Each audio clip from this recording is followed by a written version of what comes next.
The International Panel on Climate Change, Environment Canada, National Geographic, and many other scientific bodies and publications assert that the average global temperature has risen by 0.6 degrees Celsius since the late 19th century. This assertion is based on a dataset provided by the Climate Research Unit, headed by Phil Jones, a professor in the School of Environmental Sciences at the University of East Anglia.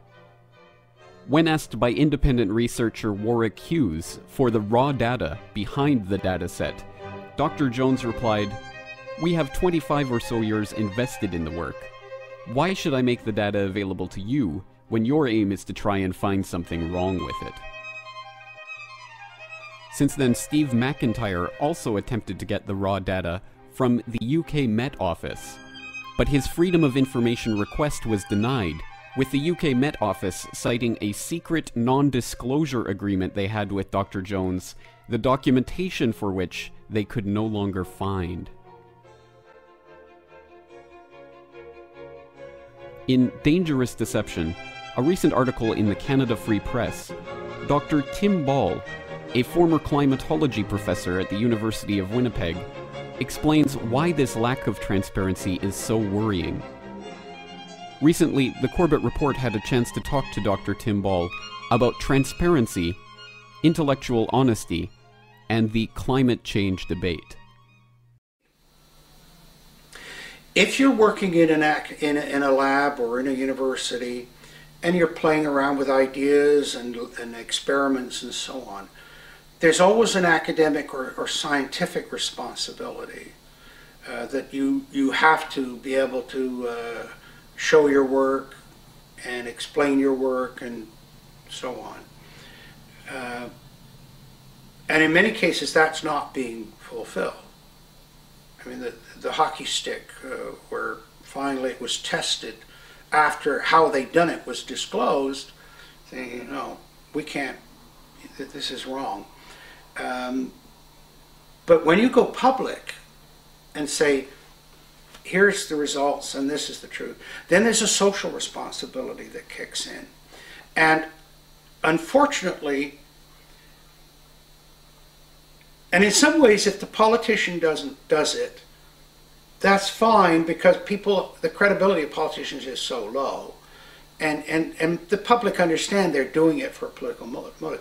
But when you get a scientist going public with it for a political motive, bringing the credibility of science to it, but doing it for their own political agenda, then you have really crossed that line between the scientific responsibility and the social responsibility.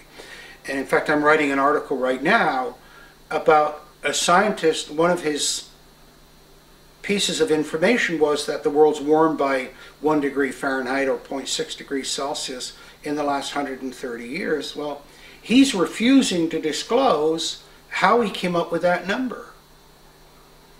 And I mean, I personally think that's almost criminal. If you are, what are you hiding? If it's just numbers, what's the problem? And he actually wrote an email to Warwick Hughes, the Australian researcher, said, you know, how did you get this number? And he said, why should I share that with you? It took 25 years of my work, and all you want to do is find fault with it. That's a scary comment coming from a scientist. He's still blocking it, by the way. He's using the UK Met Office to claim that there's confidentiality. Now, the public might say, well, how is this a big deal? I mean, surely there's the raw data, and then you come up, anybody can get the raw data and match his numbers. But what the public need to know is that there are 4 major agencies producing global temperature on an annual basis. They come up with different numbers each year.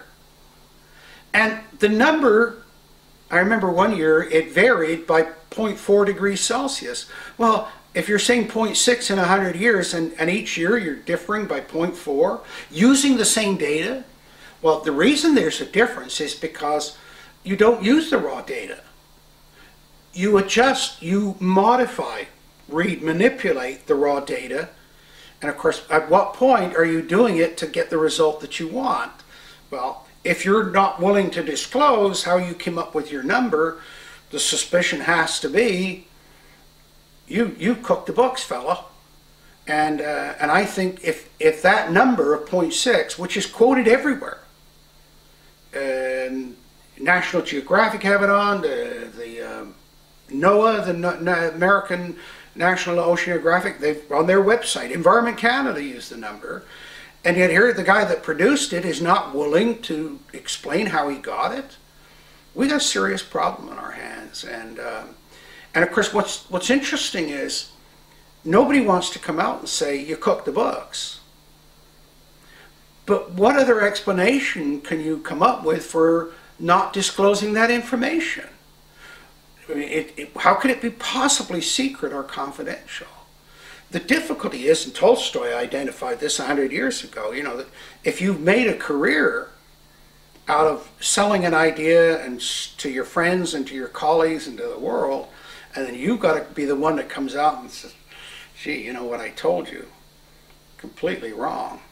That's tough, very tough. And but if we're going to influence entire energy and economic programs for the world, because cap and trade, Kyoto, all of these things are based on these numbers, there is a massive, massive social responsibility. And unfortunately, there have been enough of these people that have not been willing to accept that and have crossed the line. So it isn't just that the politicians have politicized science, it's those scientists that have politicized science that are the problem.